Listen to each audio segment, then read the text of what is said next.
আসসালামু আলাইকুম ভিউয়ার্স, আমি মাসুদ কাউসার প্রতিদিনের মতো আপনাদের মাঝে আরেকটা ভিডিও করার জন্য বের হয়ে গেলাম। তো ভিউয়ার্স, আমি আজকে সিরাজগঞ্জ বঙ্গবন্ধু সেতুর পাশেই ইকো পার্ক, সেই ইকো পার্কের উদ্দেশ্যে রওনা করতেছি। তো বাইক রাইডস করতে করতে আপনাদের সঙ্গে কিছু গল্প কথা হয়ে যাক। তো সবাই ভিডিওটার সঙ্গে থাকবেন। ওরে অ্যাপাসি রে, অ্যাপাসি মানে খাড়া টান, দেখেন কীরকম বাউলি দিল, হেলমেট নাই, আবার 3/4 প্যান্ট, কি টানটাই দিছে রে ভাই। দাঁড়ান রে ভাই, অ্যাপাসিকে ধরা সম্ভব না। আমার গাড়ি যেহেতু 125 সিসি, আর অ্যাপাসি তো 160 সিসি হয়ে থাকে। তো অ্যাপাসির সঙ্গে টক্কর দিয়ে মনে হয় না যে ভালো কোনো ফলাফল পাওয়া যাবে।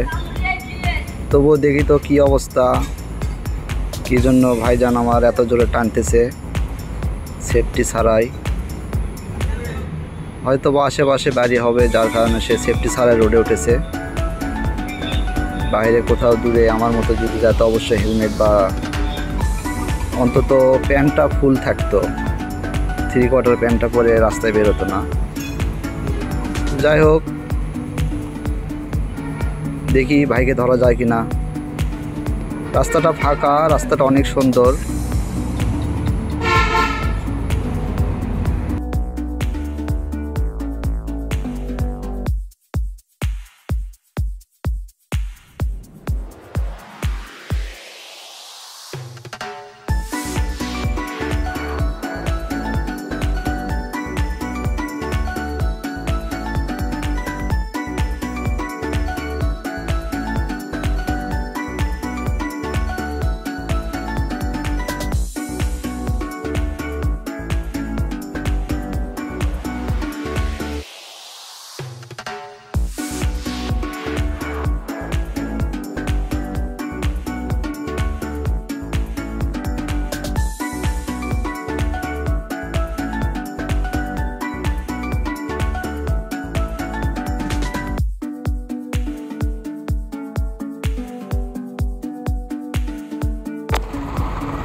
বাইকটা মনে হয় একটু স্লো করতেছে, দেখি ধরার চেষ্টা করে দেখি।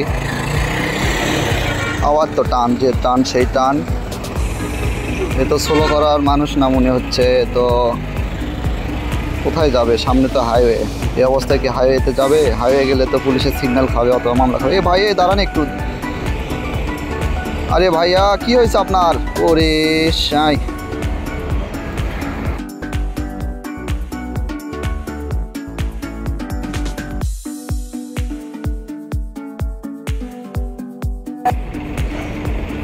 কি তারাটায় না দিচ্ছে রে বাপ রে বাপ।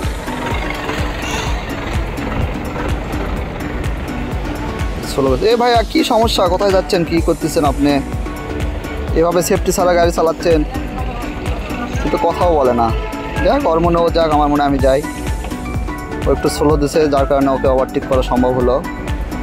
তো ভিউয়ার্স, এটা হাইওয়েতে আমি চলে আসলাম।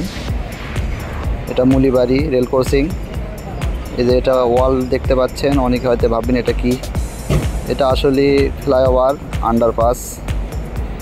নিচের গাড়ি নিচ দিয়ে ক্রসিং হয়, আর ওপরে যারা হাইওয়ের গাড়ি ওপরে ফ্লাইওভার দিয়ে পার হয়ে যায়। উত্তরবঙ্গের সমস্ত গাড়ি এদিক দিয়ে চলাচল করে।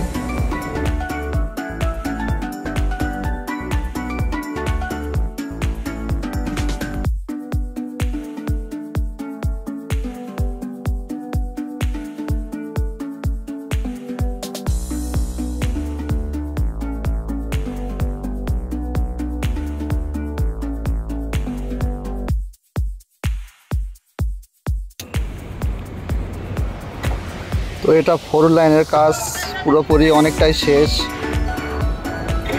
দুই পাশে 4 লাইনের রাস্তা হয়ে গেছে। এখানে অনেক সুন্দর রাস্তা হয়েছে, অ্যাক্সিডেন্টের কোনো ভয় নাই।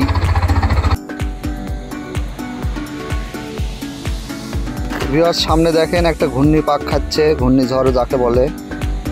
ধুলাই ঘূর্ণিঝড় শুরু হয়ে গেছে এখানে। ওয়াও, ঘূর্ণিঝড়টা তো বড়ই দেখা যাচ্ছে। মোটামুটি ভালোই ধুলা উঠতেছে। এখানে রেলওয়ের কাজ চলতেছে, বঙ্গবন্ধু সেতু রেলওয়ে আর ডাবল লাইনের কাজ চলতেছে। সেখানে বালু ফালায় রাখছে, সেই বালুগুলোর ভিতরে বাতাসের পাক খেয়ে ঘূর্ণিপাক সৃষ্টি হয়েছে। যাই হোক, তো আমি রওনা করতেছি আবার।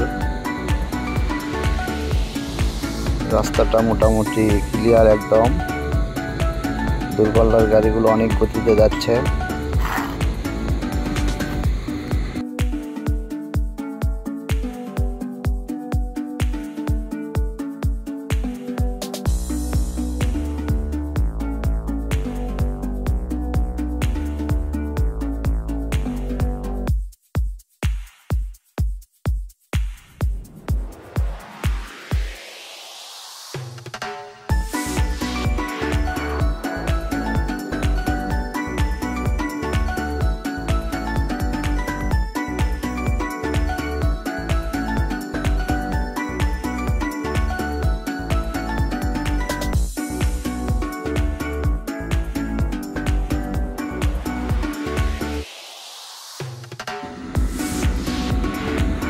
তো ভিউয়ার্স, আপনারা দেখতে পাচ্ছেন আমার পিচ্চি বাইকটা মোটামুটি 70+ গতি আছে এখন। 80 পর্যন্ত অনেক সময় ওঠে, কিন্তু তারপরে হয়তো টানার কোনো রাস্তাই পাই না আমি। সামনে কোনো গাড়ি অথবা স্পিড ব্রেকার, যার কারণে গতি অনেকটা কমায় রাখতে হয়। তো বঙ্গবন্ধু সেতুর উপরে একদিন আমি 103 সর্বোচ্চ গতি তুলছিলাম আমার এই বাইকে। তারপরে দেখি বঙ্গবন্ধু সেতুর সীমানা শেষ, যার কারণে ব্রেক দেওয়া লাগছে। তো সেরকম লং ড্রাইভ বা একদম ফাঁকা রাস্তায় এ পর্যন্ত পাইনি আমি। একটু টান ওঠাতে চেষ্টা করলেই সামনে কোনো না কোনো গাড়ি আসবেই বা থাকেই, যার কারণে 70-80 এরকম গতিতেই গাড়ি চালাই। এই ছোটো গাড়ির জন্য এটাই অনেকটা রিস্কি, আর যেগুলো 100 সিসি সেগুলো তো অনেকটাই বেশি। সামনে একটা ফলক দেখতে পাচ্ছেন, এটা জাতির পিতা শেখ মুজিবুর রহমানের।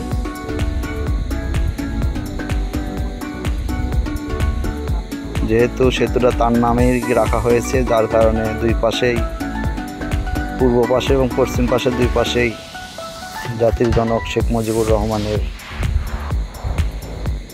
ছবি দেওয়া আছে। তো সামনে পুলিশ চেকপোস্ট চলতেছে, আমি ওইদিকে যাব না, আমি শর্টকাটে বামে চলে যাব। এটা বাম সাইডে যে রাস্তাটা ঢুকছে এটা ইকো পার্কে গেছে, আর সোজা বরাবর যেটা গেল সেটা হচ্ছে আপনাদের বঙ্গবন্ধু সেতুর উপর দিয়ে টাঙ্গাইল হয়ে ঢাকামুখী গাড়ি ওইদিক চলাচল করে। তো এইদিকে অনেক বড় একটা প্রজেক্টের কাজ চলতেছে বঙ্গবন্ধু রেলওয়ে সেতু, যার কারণে এখানে রাস্তাটা মনে হচ্ছে বন্ধ। এই সোজা ছিল রাস্তাটা ইকো পার্কের। তো এই দিক তো অনেক ধুলো বালু। ইকো পার্ক কি খোলা আছে না বন্ধ আছে আমি সঠিক জানি না, বেশ কয়েকদিন ধরে আসা নাই। তো দেখি সামনে কি অবস্থা। এখানে সিকিউরিটি গার্ড আছে। তো সামনে রাস্তা, ওইদিকে যাওয়া যাবে না, ওরা সিগন্যাল দিচ্ছে।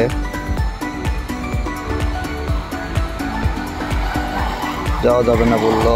আচ্ছা ঠিক আছে, আমি তাহলে বাইকটা ঘুরে নেই, বাইকটা ঘুরে দেখি অন্য দিক দিয়ে যাওয়া যায় কি না। আচ্ছা আচ্ছা, ওই পাশ দিয়ে যাবো, ঠিক আছে।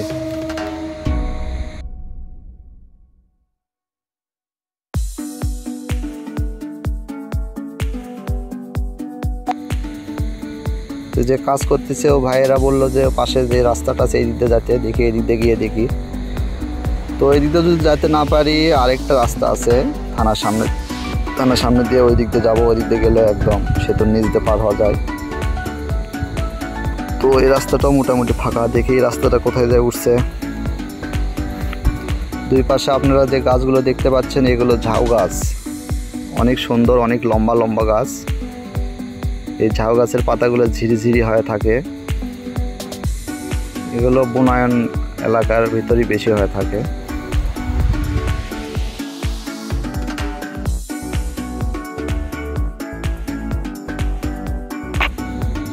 তো ইকো পার্ক যেহেতু একটা বনায়ন এলাকার মতোই গড়ে উঠছে, এখানে হরিণ আছে, বানর আছে, অনেক মোটামুটি ভালো জীবজন্তুই ছিল।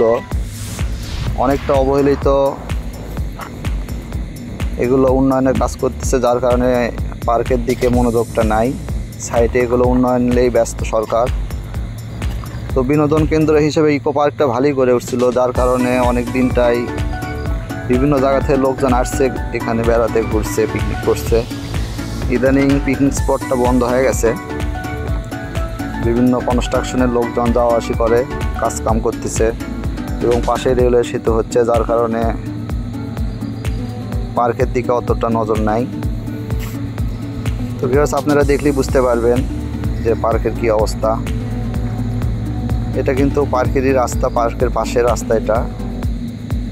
এই রাস্তাটা মনে হয় সেতুর পাশে যে টোল প্লাজা আছে ওখানে যে সংযোগ হয়েছে। পার্কে হয়তো এই রাস্তাতে যেতে পারবো না, আমাকে ব্যাগে আসতে হবে।